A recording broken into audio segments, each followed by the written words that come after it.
또 다른 예를 한 가지 볼 텐데, 지금 여기에서는 이제 빈의 구성을 이 XML에서 했잖아요.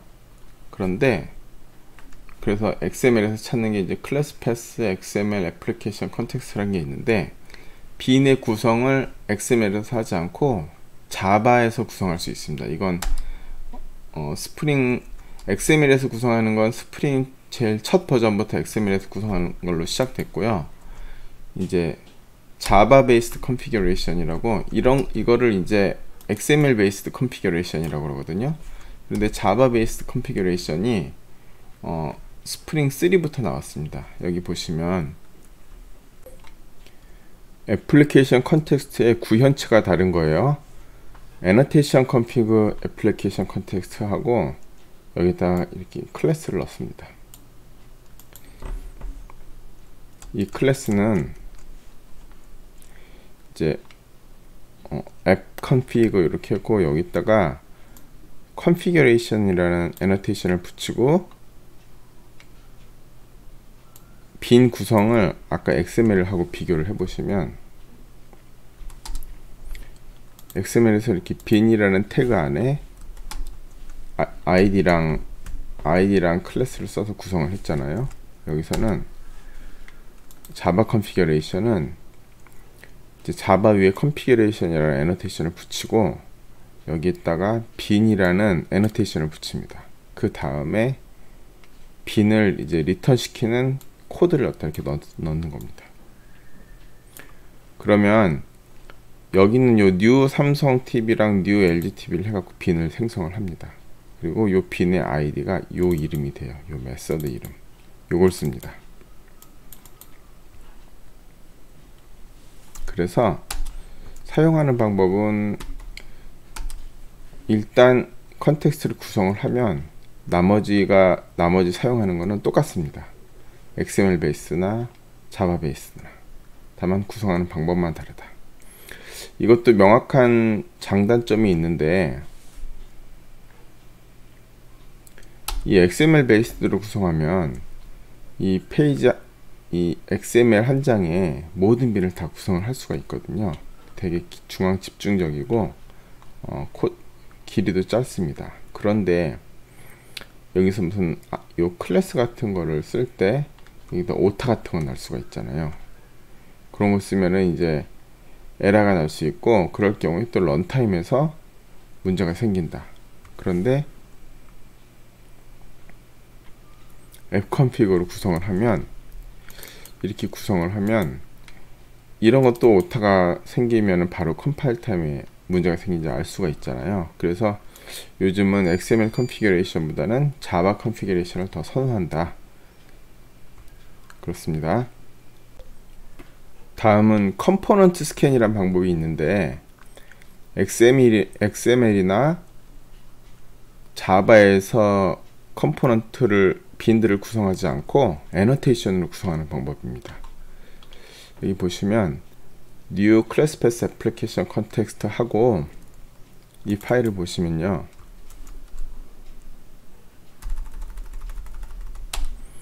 그냥 이렇게만 해놨잖아요. 컨텍스트 컴포넌트 스캔하고 베이스 패키지는 이렇게 구성했습니다. 이렇게 하면 여기는 이 베이스 패키지에 있는 요 패키지, 이 패키지 아래에서 컴포넌트를 찾습니다. 여기 스캔 하잖아요.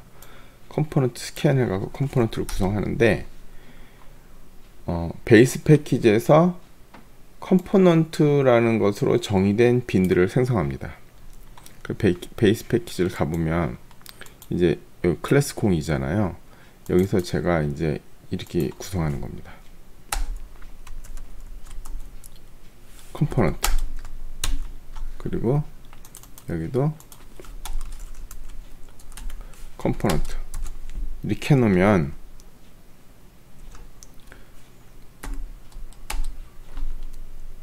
처음에 컨텍스트에서 이 파일을 읽어서 컨텍스트를 구성하는데, 이 파일에서 컴포넌트를 스캔하라고 나오잖아요. 그러면 이제 이 패키지를 구성해서 아까 컴포넌트 애너테이션 보면 컴포넌트로 정의된 컴포넌트 애너테이션으로 정의된 빈들을 생성한다. 그래서 이거를 실행을 해보면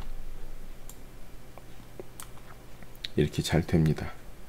물론 컴포넌트 스캔은 이렇게 XML에서 정의할 수도 있고 XML을 안 쓰고 여기서 New Annotation Configure Application Context 해서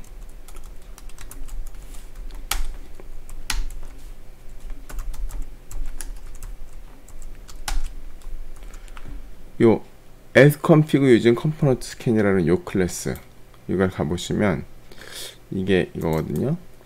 이렇게 자바로 구성을 하는데 자바 구성에서 여기다 configuration annotation 붙인 그 밑에다가 component scan이라는 걸 붙입니다. 그래서 여기다 베이스 패키지를 정의해줘요. 그래서 요 베이스 패키지를 정의해주면은 이게 아까 여기서 쓴 이거랑 동일한 겁니다. 이거는 동일하다. 그리고 이걸 사용하는 데서 이렇게 컴포넌트 스캔을 하든지 아니면 여기서 annotation configure application context 쓰는 게 아니고 new class path XML application context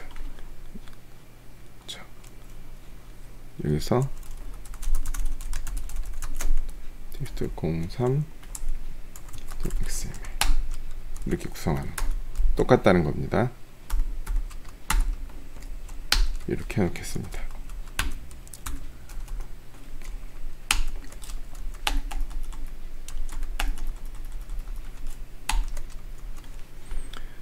그래서 이제 컴포넌트 스캔도 처음에 자바로 정해서 컴포넌트 스캔을 하든지 XML로 정해서 컴포넌트 스캔을 하든지 어떤 방식으로 시작은 해도 상관없지만 XML이나 자바 내에 빈들을 구성하는 게 아니고 애너테이션으로 베이스 패키지 밑에 있는 클래스 중에서 컴포넌트라는 애너테이션이 붙은 애너테이션으로 빈들을 구성한다. 그 차이가 있습니다. 그러니까 지금 우리가 그동안 한 방법이 사실 세 가지가 있는 거예요. 그래서 정리를 해보면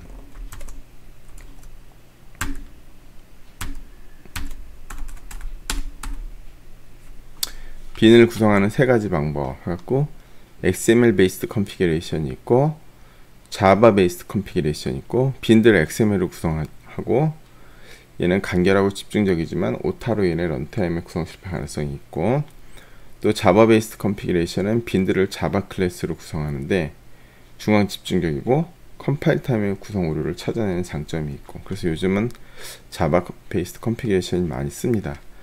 그래서 저도 우리 강의를 작년에 2020 학번은 XML 베이스드 컨피그레이션 했는데 이번 학기에는 자바 베이스드 컨피그레이션으로 나가겠습니다. 그리고 세 번째로 컴포넌트 스캔을 하는 방법이 있습니다. 이 컴포넌트 스캔은 XML 베이스에서 구성하든지 자바 베이스에서 구성하든지 어디서 구성하든지 상관없습니다. 아무튼 XML이나 자바에서나 어디서나 컴포넌트 스캔이라고 정의를 하면은 컴포넌트 스캔을 하는 겁니다. 그래서 분산적 구성을 할 수 있는데 얘는 침습적이다. XML 파일이나 자바 파일 내에 모든 구성을 하는 게 아니고 각 클래스 안에 컴포넌트라는 애너테이션을 붙여서 구성을 하니까 분산적 구성인데 여기 침습적이다 해놓는데 이게 무슨 뜻인지는 우리가 다음에 나가는 거 보면서 또 확인을 하겠습니다. 그리고 제가 여기서 이제 자바 베이스드 컨피그레이션에서 컴포넌트 스캔, XML 베이스드 컨피그레이션에서 컴포넌트 스캔 해갖고 이제 컴포넌트 스캔을 자바에서 쓰든지 XML에서 쓰든지 이렇게 정의를 했는데 사실 자바 베이스나 XML 베이스드는 둘 중에 하나를 보통 선택해서 많이 합니다. 그런데 컴포넌트 스캔 같은 경우에는 혼용해서 많이 씁니다. 그러니까 XML 베이스 같은 경우에는 이렇게 썼는데 이 밑에 또 이렇게 빈 이렇게 해갖고 일단 정의를 이렇게 할 수가 있습니다. 그러면 여기서 컴포넌트 스캔한 거랑 여기서 빈으로 설정한 거랑 다 같이 빈으로 생성돼서 컨텍스트에 들어간다라는 거죠. 마찬가지로 이것도 여기서 이렇게 컴포넌트 스캔을 한다고 해서 모든 빈들을 다 컴포넌트 스캔으로만 구성해야 되는 건 아닙니다. 여기도 똑같이 또 빈 해갖고 여기서 아까 했던 것처럼 여기서 이렇게 컴피그 이런 걸 써주면 컴포넌트 스캔도 하고 여기서 정의된 자바에서 빈으로 정의된 것도 빈으로 올리고 하면서 두 가지를 다 동시에 쓸 수 있게 되는 겁니다. 그래서 컴포넌트 스캔하고 다른 자바 구성이나 XML 구성은 따로 별도로 해야 되는 것이 아니고 두 개 동시에 같이 쓸 수 있다. 애플리케이션 컨텍스트 인터페이스와 구현체들을 보겠습니다. 우리가 이제 이런 걸 할 때 이렇게 애플리케이션 컨텍스트 이렇게 인터페이스를 쓰고 이 뒤에다가 구현체를 썼잖아요. 이 인터페이스랑 구현체들의 그 하이어라키를 한번 보겠습니다. 애플리케이션 컨텍스트 인터페이스와 구현체들 되어 있는데 그 스프링에서 제공하는 겁니다. 스프링에서 제공하는 요 인터페이스의 제일 꼭대기 인터페이스, 얘네들이 보면은 이거를 이제 컨테이너라고 부릅니다. 빈 컨테이너, 빈들을 갖고 있는 컨테이너인데 제일 최고 상단에 있는 게 빈 팩토리입니다. 빈 팩토리 인터페이스 밑에 애플리케이션 컨텍스트 인터페이스가 있고, 이 애플리케이션 컨텍스트 인터페이스를 얘를 이제 익스텐즈 해갖고 두 개의 인터페이스가 나오는데, 컨피겨러블 애플리케이션 컨텍스트라는 게 있고 웹 애플리케이션 컨텍스트라는 게 있습니다. 그래서 이제 웹에서 쓸 때는 이 웹 애플리케이션 컨텍스트를 익스텐즈한 그 자식들에서 쓰는 거고, 웹을 안 쓸 때는 그냥 컨피겨러블 애플리케이션 컨텍스트에서 직접 임플리멘트한 걸 쓰면 됩니다. 그리고 이제 웹을 쓸 때는 컨피겨러블 웹 애플리케이션 컨텍스트라는 걸 쓰는데, 얘는 컨피겨러블하고 그냥 웹하고 똑같이 그 양쪽으로 두 개 다 임플리먼트한 그런, 두 개 다 익스텐즈한 그런 인터페이스거든요. 그래서 우리가 쉽게 생각을 하면 웹을 안 쓸 때는 컨피겨러블 애플리케이션 컨텍스트, 웹을 쓸 때는 컨피겨러블 웹 애플리케이션 컨텍스트 이걸 쓴다고 생각하시면 되고, 얘네들이 차이점은 이쪽에는 좀 웹에서 쓸 수 있는 게 더 들어가 있다, 그렇게 보시면 됩니다. 그리고 그 구현체가 우리가 지금 두 가지를 썼습니다. 클래스패스 XML 애플리케이션 컨텍스트랑 애너테이션 컴피그 웹 애플리케이션 컨텍스트 이 두 개를 썼고요. 웹 애플리케이션을 만들 때는 XML 웹 애플리케이션 컨텍스트, 애너테이션 컴피그 웹 애플리케이션 컨텍스트 이런 것들을 쓰게 됩니다. 그런데 실제로 우리가 이제 프로그래밍 할 때는 이런 뭐 애플리케이션 컨텍스트라는 걸 직접 이렇게 쓰는 경우는 사실 별로 없고, 얘네들도 다 이제 자동 구성으로 들어가게 되고, 이것도 우리가 이 부분은 웹을 안 쓸 때는 우리가 이렇게 쓰는데, 보통 애너테이션 컴피그 애플리케이션 컨텍스트, 얘는 자바 베이스 컨피규레이션을 많이 하니까 그걸 할 때 이걸 쓰고, XML 구성할 때 이걸 쓰면 됩니다. 그 실제로 이 인터페이스랑 구현체들은 이것보다 훨씬 더 복잡합니다. 제가 여기서 그린 거랑 요 구현체들은 가장 많이 쓰는 것만 이렇게 표시를 해놨고, 가장 핵심적인 그 뼈대만 여기다 이렇게 적은 거고, 이거보다 훨씬 복잡합니다. 빈 팩토리와 애플리케이션 컨텍스트, 여기 있는 요 빈 팩토리랑 이 빈 팩토리 말고 더 애플리케이션 컨텍스트라는 거, 이 밑에 것들을 다 애플리케이션 컨텍스트라고 보는 거거든요. 빈 팩토리는 기본 기능을 제공하고, 애플리케이션 컨텍스트는 더 엔터프라이즈에 특화된 기능을 제공한다. 웹 애플리케이션을 위해서는 애플리케이션 컨텍스트가 필요하다. 그러니까 우리가 이제 앞으로 쓸 때는 빈 팩토리에서 바로 익스텐즈 해갖고 쓰는 일은 사실 별로 없고, 요 빈 팩토리 인터페이스를 쓰는 경우는 별로 없고, 이것보다는 요 밑에 더 하나 확장된 애플리케이션 컨텍스트들의 종류를 쓰게 되고, 결국은 얘도 이 컨피겨러블 하는 기능이 여기 더 들어가 있기 때문에 우리가 이쪽 인터페이스나 이쪽 인터페이스를 많이 쓰게 될 겁니다. 그리고 지금은 이렇게 복잡해 보이는데 이건 뭐 사실 외울 필요는 없고 필요할 때마다 이렇게 한 번씩 무슨 의미인가 보면 되고, 사용하다 보면은 저절로 익숙해집니다. 우리가 지금까지 이 애플리케이션 컨텍스트를 사용해서 빈을 구성해서 이걸 사용하는 방법을 이제 썼는데요. 도대체 이게 무슨 짓거리들이냐, 이걸 할 필요가 뭐가 있냐, 그냥 TV 삼성 TV는 new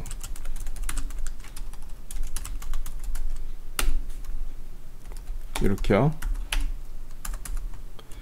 이렇게 그냥 쓰면 되는 거 아니냐, 왜 이렇게 안 쓰고 이렇게 컨텍스트에서 빈들을 구성해서 얘를 꺼내 쓰냐. 사실 이렇게 쓰는 가장 큰 이유는 싱글 인스턴스를 사용하기 위함입니다. 여기서 new 할 때 메모리를 새로 할당해서 이 TV를 만들잖아요. 그리고 또 다 쓰면 다시 메모리를 해제하고 그럴 거 아니에요. 그런데 이 삼성 TV라는 것을 여러 곳에서 계속 갖다 쓴다, 동시에. 그러면은 굳이 삼성 TV를 계속 생성했다 죽였다 할 필요도 없고, 또 여러 곳에서 제일 많이 쓰는 게 웹이잖아요. 웹에서 사용자들이 계속 리퀘스트를 보내면 그 리퀘스트를 어떤 메서드에서 처리를 하게 될 텐데, 그 메서드에서 필요할 때마다 이렇게 빈을 생성을 하고 인스턴스를 생성을 하고 또 죽이고, 또 예를 들어서 리퀘스트가 100만 개가 들어온다. 그러면 이 삼성 TV가 100만 개가 필요해질 거 아니에요. 그 리퀘스트를 100만 개를 처리하다 보면. 근데 그렇게 하면 메모리도 너무 많이 소모되고 또 메모리를 생성했다 죽였다 하는데도 또 많은 성능 저하가 있고 하기 때문에 그런 걸 하지 말고 그냥 삼성 TV를 하나만 만들어 놓고 이 컨텍스트를 모든 리퀘스트에서 공유해 가면서 컨텍스트에서 빈을 꺼내 쓰자, 그겁니다. 그래서 우리가 앞으로 하는 프로그래밍은 이렇게 필요할 때 new 하고 만들어서 빈을 생성하지 않습니다. 이렇게 빈을 new 하고 만들어서 생성하는 거는 1회용 해당 리퀘스트에서 처리를 할 때, 요청을 처리를 할 때 그 요청 내에서만 사용하는 일회용 인스턴스들은 new를 하는데, 여러 곳에서 계속 사용하는 거 이렇게 new를 하지 않고 한 번에 다 만들어 놓고 이렇게 꺼내 쓰는 걸 앞으로 하겠다는 겁니다. 미리 다 만들어 놓고 꺼내 쓴다. 미리 다 인스턴스를 한 개만 만들어 놓고 그 한 개 만들어 놓은 인스턴스를 꺼내 쓴다. 그러기 위해서 스프링을 씁니다.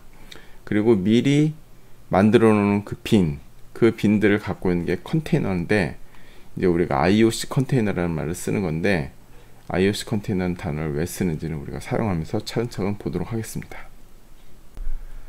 우리가 지난 시간에 JDBC로 이런 걸 했었잖아요. 여기서 보면 이 유저 DAO 이런 것들이 대표적인 싱글 인스턴스입니다. 이 유저 DAO에서 리스트 유저스 이렇게 할 텐데, 이게 메소드잖아요. 이 DAO에 있는 메소드들은 모두 다 스레드 세이프라고 그래갖고 여러 스레드에서 동시에 호출해도 이상이 없게 그렇게 만들어져 있거든요. 그러니까 요청이 들어올 때마다 DAO 인스턴스를 이렇게 만들 필요가 없습니다. DAO 인스턴스를 하나 만들어 놓고 모든 애플리케이션에서 그 모든 요청을 처리할 때 이 DAO를 한 개를 만들어 놓고 이걸 공유해서 쓰면 됩니다. 그래서 이런 DAO 같은 거, 대표적으로 이런 것들을 이제 컨테이너에다 넣어 놓고 사용하게 됩니다. 이제 디펜던시 인젝션이라는 것을 하겠습니다.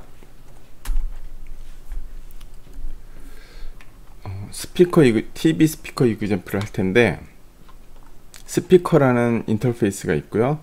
이 스피커 인터페이스를 임플리먼트한 소니 스피커가 있고 애플 스피커가 있습니다. 그리고 아까 했던 삼성 TV랑 LG TV를 좀 더 확장해 보겠습니다. 삼성 TV와 LG TV에는 스피커라는 멤버가 있고요. 여기서 볼륨업을 할 때나 볼륨 다운을 할 때 이 아까는 그냥 삼성 TV 볼륨업, 삼성 TV 볼륨, 뭐 LG TV 볼륨업 이렇게 했었는데, 이제 이 볼륨을, 여기는 요 스피커의 볼륨을 업하고 스피커의 볼륨을 뭐 다운하고 이런 식으로 하겠습니다. 그래서 여기에 만약 스피커에 아까 지금 여기 스피커 인터페이스를 임플리먼트한 소니 스피커, 애플 스피커가 있잖아요. 그래서 만약 스피커에 소니 스피커가 들어가면 소니 스피커 볼륨업 그렇게 되고, 스피커에 애플 스피커가 들어가면 뭐 애플 스피커 볼륨업, 여기는 애플 스피커가 들어가면 애플 스피커 볼륨 다운, 이런 식으로 어떤 스피커를 넣으냐에 따라서 그 스피커를 볼륨 업, 볼륨 다운 되게, 그렇게 프로그램을 좀 새로 예제를 만들어 보겠습니다. 먼저 이번에 이제 이것에 대한 내용이 책에 보면은 클래스 4번에 클래스 04에 있습니다. 데이 1 클래스 04. 여기는 예제들 해볼 텐데, 페이지 69페이지에 삼성 TV라는 클래스가 있습니다. TV 인터페이스는 아까 제일 처음에 만든 인터페이스를 그대로 쓰고요. 이제 삼성 인터페이스, 삼성 TV를 좀 수정을 해 보겠습니다. 여기 프라이빗 스피커, 삼성 프라이빗 스피커, 스피커 이렇게 있고요. 여기에 이제 컨스트럭터를 넣습니다. 그래서 스피커를 주입하는 컨스트럭터, 그래갖고 이제 스피커를 여기서 이 삼성 TV 내에서, 얘가 여기는 스피커가 LG 스피커다, 여기서 예를 들면 이렇게 그냥 뉴 소니 스피커 이렇게 구성하는 것이 아니고, 스피커를 컨스트럭트에서 넣어줍니다. 넣어주게 구성했습니다. 어떤 스피커를 넣을 것인지. 이렇게 해야지 이 안에다가 소스를 이제 어떤 스피커를 쓸지 박아버리면은 삼성 TV는 항상 그 스피커만 써야 되잖아요. 그런데 이렇게 외부로부터 주입을 받으면 외부로부터 넣은 그 스피커로 동작을 하니까, 여기다가 뭐 애플 스피커를 넣으면 애플 스피커로 동작하고, 소니 스피커를 넣으면 소니 스피커로 동작하고, 그렇게 할 수 있기 때문에 이 TV 안에다가 스피커를 정의하지 않고 스피커를 외부에서 넣어주는 걸로 그렇게 합니다. 이렇게 한 다음에 이제 여기서 출력을 이렇게 하겠습니다. 삼성 TV 컨스트럭터에서 스피커를 넣었습니다. 그리고 삼성 TV 인스턴스가 생성되었습니다. 인스턴스 is created 이렇게 하고요. 볼륨업, 볼륨 다운 두 개를 오버라이드해서 바꾸겠습니다. 아까는 그냥 삼성 TV 볼륨업이었는데, 이번에는 스피커의 볼륨업. 스피커를 제가 아직 안 봤네요. 스피커 보면은 스피커 인터페이스가 있고요. 얘도 역시 디폴트 메서드를 만들어 놨고요. 그 다음에 애플 스피커가 있고 소니 스피커가 있습니다. 여기도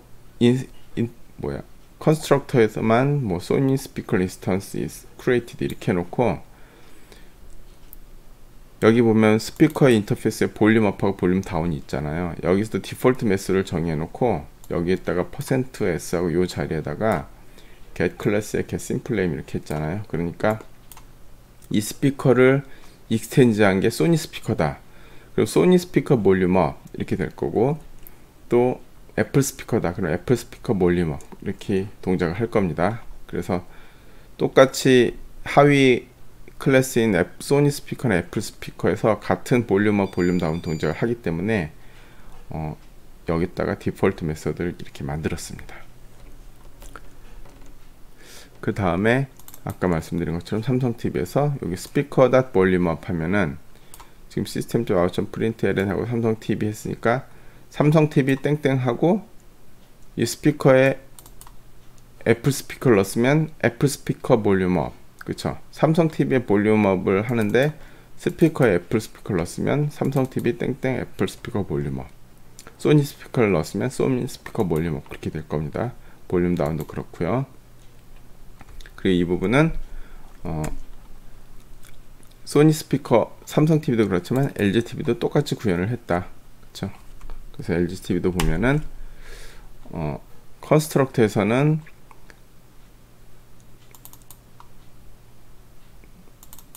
조금 다른데 삼성 TV는 이렇게 컨스트럭터에서 스피커를 주입하는 걸 했고, LG TV 조금 바꿔서 컨스트럭터에는 이렇게 디폴트 컨스트럭터를 사용하고, 그래서 LG TV 크리에이트 한 다음에 스피커를 주입하는 세터를 따로 만들었습니다. 그래서 셋 스피커 해갖고 스피커에서 셋 스피커에서 스피커를 주입하게. 그래서 디스타 스피커 한 다음에 LG TV 세터에서 스피커를 넣었습니다. 마찬가지로 볼륨 업다운은 마찬가지고, 차이점은 삼성 TV는 컨스트럭터에서 스피커를 세팅을 했다. LG TV는 세터로 세팅을 했다. 이렇게 두 개 차이점이 있습니다. 그리고 스프링을 사용하지 않고 직접 얘네들을 주입해서 사용하는 걸 한번 보겠습니다.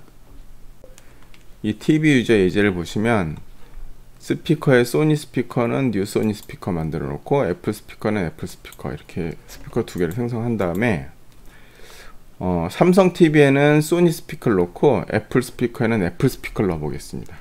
아까 그림에서 이렇게 삼성 TV에는 소니 스피커를 넣고 애플 스피커에서는 LG TV에는 애플 스피커를 넣겠습니다. 삼성엔 소니, LG엔 애플, 이렇게 넣어 보겠습니다. 그래서 삼성 TV는 뉴 삼성 TV 해놓고 여기다 소니 스피커를 넣어준 겁니다. 그러면은 컨스트럭터에서 소니 스피커를 넣었잖아요. 그래서 삼성 TV 볼륨업 하고, LG TV는 디폴트 컨스트럭터로 만든 다음에 여기 세터를 사용해서 애플 스피커를 넣었습니다. 그 다음에 LG TV는 볼륨 다운을 한번 해보겠습니다. 그래서 생성을 하면, 실행을 해보겠습니다. 실행을 하면 소니 스피커 인스턴스 is created, 애플 스피커 created. 여기서 소니 스피커랑 애플 스피커 인스턴스를 만들었고, 그 다음 삼성 TV는 컨스트럭터에다 스피커를 넣으면서 삼성 TV 인스턴스가 생성됐고요. 그쵸? 여기서 컨스트럭터에서 넣어서 생성을 했고, 그 다음 삼성 TV 볼륨업을 했습니다. 그래서 삼성 TV 땡땡하고 소니 스피커 볼륨업, 그쵸? 삼성 TV에 들어가 있는 소니 스피커에서 볼륨업을 했습니다. 여기다 소니 스피커를 넣었으니까요.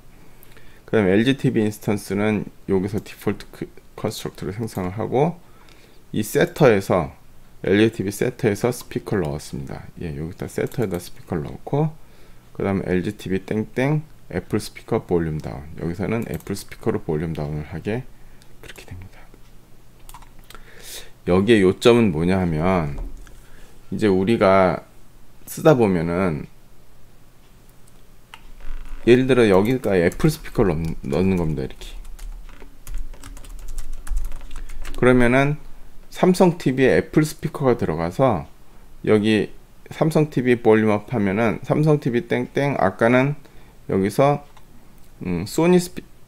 삼성 TV 콜론하고 소니 스피커 볼륨업 했는데 여기다 애플 스피커를 넣으면 애플 스피커 볼륨업이 된다는 거죠. 이게 삼성 TV를 가보면 이 내부에서 이 스피커를 삼성 TV나 애플 스피커나 소니 스피커로 여기서 할당한 것이 아니고 외부에서 주입하기 때문에 이 스피커가 어떤 스피커로 동작하냐가 되게 좀 이 코드 안에 타이틀리 커플링 돼서, 그러니까 이 TV랑 스피커 사이가 타이틀리 커플링 돼서 이 안에 소스로 박히는 게 아니고, 실제로 삼성 TV는 어떤 스피커가 동작하든지 자유롭게 동작할 수 있게 해놓고, 이 스피커를 사용하는 쪽에서, 그쵸, 이렇게 TV를 사용하는 쪽에서 여기다가 어떤 스피커를 장착할 것인가를 결정할 수 있다라는 거죠. 이렇게 외부에서 주입해서 사용할 수 있게 이렇게 융통성 있게 해놓은 거고, 이거를 보면은 이걸 디펜던시라고 그래요. 여기 보면은 이 삼성 TV에는 삼성 TV의 볼륨업은 이 스피커의 디펜던시가 있잖아요. 어떤 스피커가 들어오냐에 따라서 동작을 다르게 할 거 아니에요. 그러면 이렇게 디펜던시를 넣어주는 거, 삼성 TV에는 이제 아까 처음 할 때 소니 스피커를 넣어주고, 또 LG TV에는 애플 스피커를 넣어주고, 이런 식으로 디펜던시를 넣어주는 거, 이거를 디펜던시 인젝션이라고 그러는데, 얘 같은 거는 컨스트럭트에서 디펜던시를 넣어주잖아요. 이거는 세터를 사용해서 디펜던시를 넣어주고. 그래서 디펜던시를 넣는 방법이 두 가지 방법이 있습니다. 인젝션이 주입이잖아. 이런 거를 컨스트럭터 베이스드 디펜던시 인젝션, 이런 거를 세터 베이스드 디펜던시 인젝션 이렇게 부릅니다. 그래서 우리가 앞으로 이제 삼성 TV랑 LG TV를 할 때 보세요. 요거를 뒤로 잠깐 빼겠습니다.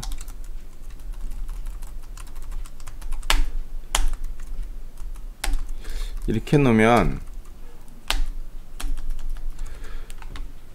소니 스피커 인스턴스를 생성하고 삼성 TV랑 그 LG TV도 인스턴스를 생성해 놓고, 여기다 디펜던시를 삼성 TV에는 소니 스피커를 넣고 LG TV에는 애플 스피커를 넣고, 이렇게 다 빈을 설정을 끝낸 다음에 이 밑에서는 빈을 사용하는 거죠.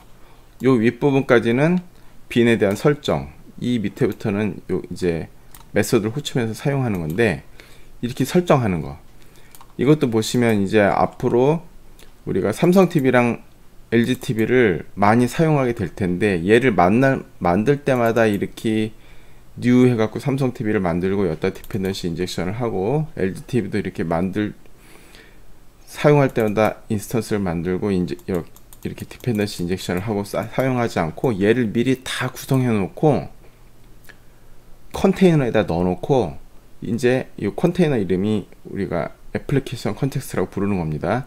그 컨테이너에다 넣어 놓고, 앞으로는 이제 이거를 사용할 때마다 이렇게 하는 게 아니고 그냥 컨테이너에다 넣어 놓고 이렇게 꺼내 쓰기만 한다라는 거죠.